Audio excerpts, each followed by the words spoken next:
Hello friends and welcome to the Gold Hammer part number 12।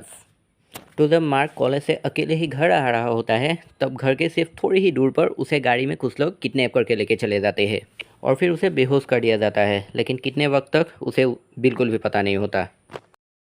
कुछ घंटे बाद एक बड़ा सा रूम के दोनों तरफ दो ट्यूबलाइट्स और बड़ी बड़ी दीवारें। अंदर और बाहर जाने का सिर्फ एक ही दरवाज़ा है। मार्क ने धीरे धीरे अपनी आंखें खोलने की कोशिश की, लेकिन मार्क के हाथों में बहुत ही ज़्यादा दर्द महसूस हो रहा था। उसने अपने हाथों को हिलाने की कोशिश की, लेकिन अफसोस वो अपने हाथों को हिला भी नहीं पाया। जब मार्क ने अपनी दोनों आंखें खोली तो उसने जल्दी जल्दी में उठने की कोशिश की, लेकिन अफसोस वो नाकामयाब हुआ। उसने देखा कि उसके दोनों हाथ पैर एक कुर्सी से बहुत ही टाइट से बंधे हुए हैं। और उसके बाद मार्क ने अपने चारों तरफ देखने की कोशिश की और उसने देखा कि उसके राइट साइड पे एक और बंदा बंधा हुआ था, बिल्कुल ही उसकी तरह। दोनों के हाथ पैर कुर्सी से बंधे हुए थे। बस फ़र्क सिर्फ इतना था कि उस बंदे का मुंह काले कपड़े से पूरी तरह से बंधा हुआ था। और अब मार्क को समझ में नहीं आया कि उसे आखिर करना क्या है। उसने सोचा कि वो अब कहाँ फंस गया। वो चिल्ला चिल्ला के अपना गला फाटा रहा। वो आखिरकार चिल्लाता रहा, लेकिन अफसोस उसकी मदद करने कोई भी नहीं आया। और अब उसे बिल्कुल भी समझ में नहीं आ रहा था कि वो अब अपने घर कैसे जाए। थोड़ी देर बीतने के बाद मार्क को बहुत ही तेज़ जूतों की आवाज़ सुनाई दी और उसे पता चला कि उसके कमरे की तरफ बहुत सारे लोग आगे बढ़ रहे हैं। वो फिर से चिल्लाने लगा और सबसे पहले कमरे का दरवाज़ा खोल के दो लोग आगे सामने आए। और दरवाज़ा खोलने की आवाज़ भी बहुत ही ज़्यादा तेज़ थी। ऐसा लग रहा था जैसे कि वो दरवाज़ा कई सालों से नहीं खुला हो। सबसे पहले जो दो लोग कमरे के अंदर आए वो दोनों लोगों ने बिल्कुल ही सेम तरह के कपड़े पहने थे। काले जूते, काले सूट और मुंह पे काले मास्क, और वो दोनों दिखने में भी बिल्कुल ही ज़्यादा सेम लग रहे थे। और इसके सिर्फ थोड़ी ही देर के बाद दो लोग फिर से कमरे के अंदर आए और वो दोनों लोग भी पहले दो लोगों की तरह दिखने में बिल्कुल ही ज़्यादा सेम लग रहे थे। और अभी मार्क को ये समझ में नहीं आया था कि वो लोग आखिर उसे बचाना चाहते हैं या उसे मारना चाहते हैं। और फिर थोड़ी ही देर के बाद मार्क को कुछ धुंधली सी यादें याद आने लगी। उसने सोचा कि इन लोगों को तो उसने कहीं तो देखा है इन सारे कपड़ों में। और फिर अचानक मार्क का खून खौलने लगा, क्योंकि उसे याद आया कि उसके पेरेंट्स को जिन लोगों ने मारा था उन लोगों ने भी सेम इसी तरह के कपड़े पहने थे। लेकिन वो जिस तरह से गुस्सा हुआ उस तरह से वो शांत भी हो गया, क्योंकि उसे याद आया कि दुनिया में सिर्फ इस तरह के कपड़े सिर्फ कुछ ही लोग तो पहन नहीं सकते। और इसी वक्त कमरे के अंदर एक और इंसान आया। उसके कपड़े भी बिल्कुल ही सेम ही थे, लेकिन फ़र्क सिर्फ इतना था कि उसने मास्क नहीं पहना था। अंदर आने के बाद उसने तुरंत अपने पास में ही खड़े हुए एक बंदे को एक गिलास पानी लाने को कहा। उसने एक गिलास पानी लाके उस पानी के गिलास को मार्क के हाथ में दिया, लेकिन मार्क ने उस पानी के गिलास को शक की नज़र से देखा और उसे अपनी आंखों के सामने से दूर करके रख दिया। और फिर मार्क ने सीधे सीधे ये कहा कि उसे पानी नहीं चाहिए, उसे बस अपने घर जाना है। तो उसने रिक्वेस्ट की सारे लोगों से कि वो प्लीज़ उन्हें खोल दे और फिर अपने घर जाने के लिए छोड़ दे। उसके सिर्फ एक सेकंड बाद ही एक बंदा आगे आया और मार्क को बंधी हुई सारी रस्सियाँ उसने खोल के रख दी। और इसके बाद मार्क को सिर्फ थोड़ा सा यकीन आया कि वो लोग शायद उसे मारने नहीं वाले, वो शायद उसे बचाने आए हैं। लेकिन रस्सियाँ खोलने के बाद भी मार्क अपने कुर्सी में ही बैठा रहा। उसने उठ के जाने की कोशिश भी नहीं की कि तभी उन सारे लोगों के बीच में से बिना मास्क का जो बंदा था वो आगे आया और हाथ आगे करके मार्क को कहा, हेलो मार्क, एंड सबसे पहले तो सॉरी कि तुम्हें इतनी ज़्यादा तकलीफ़ दी। वैसे I am professor Henry Marco. वैसे तुम मुझे प्रोफेसर बुला सकते हो, लेकिन मैं असल में प्रोफेसर नहीं हूँ। प्रोफेसर की बात सुन के ही मार्क ने कहा, आप मुझे कैसे जानते हो और मुझे इस तरह से बांध के रखने का क्या मतलब है?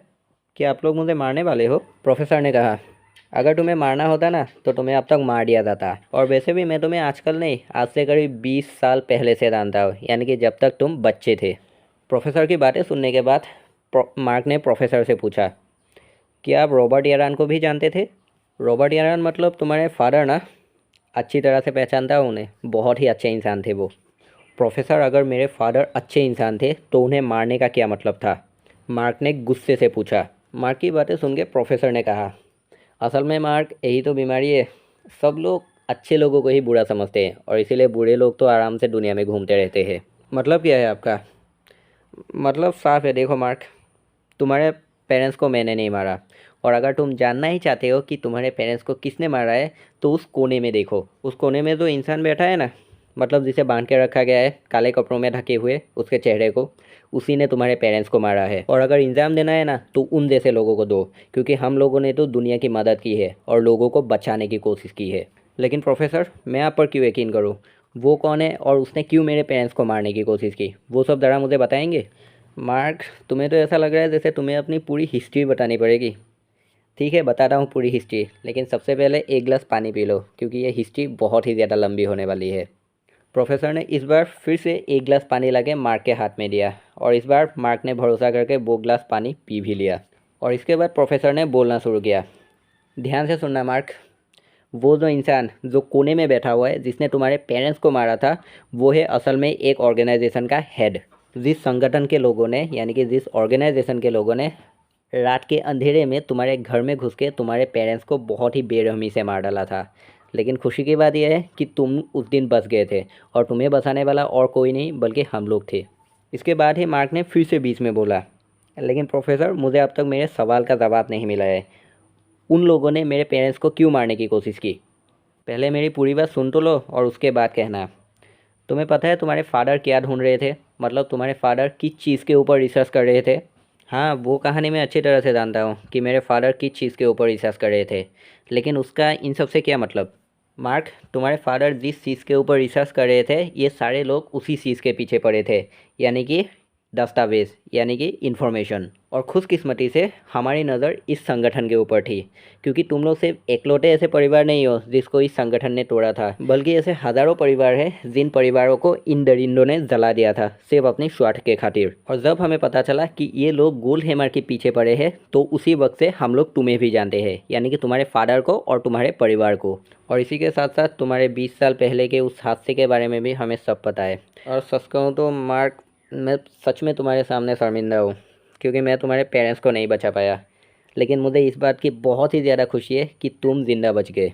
और मुझे पता है कि अभी तुम्हारे दिमाग में क्या सवाल चल रहा है, यही ना कि हमने इस इंसान को कैसे पकड़ा जिसने तुम्हारे पेरेंट्स को खून किया था।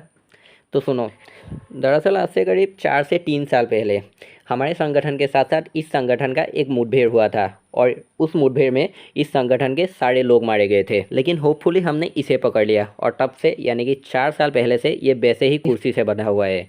बस उसे खाना दिया जाता है, पानी दिया जाता है और फिर थोड़ी देर के लिए बाहर छोड़ दिया जाता है और उसके अलावा उसे कुछ भी फ्रीडम नहीं है और यही उसकी सज़ा है।